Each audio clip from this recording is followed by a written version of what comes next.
Hi guys, welcome to Day 0 and this is Day 37. Okay Ops, teka lang guys, day 38 na tayo. guys, and ang oras natin today is, buti ko lang ta 7:56. 7:56 at kung makikita nyo, ang lakad ko kagad ay 4,902. So, kita ba? Ayan, 4,902. Ibalik ko na lang. Yan o. Kita nyo? Alas 8 pa lang po ng umaga. Mag-aalas 8 pa nga lang to be exact.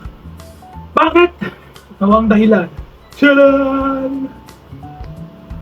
So yan, pauwi na ako nun guys. Tapos naglalakad ako sa Makay and yan, nakasakay na ako. And yung nilakad ko guys from Pemba stoplight hanggang sa amin, so mga 2 or 3 kilometers, hindi ako, if I'm not mistaken, ganun kalayo yung nilakad ko. So yeah.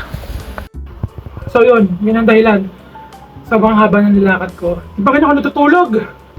And wala akong balak pa matulog. Baka mga 12, 11 a.m. na ako matulog. At kakain muna ako. And then yun.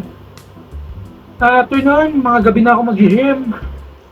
Then bukas, alis. Yeah. As usual, yun naman ang routine ko pag weekends eh. Focus on more on gym cycle ko. So yeah. Hindi ko na pagbabain. And makita ko na lang mamaya.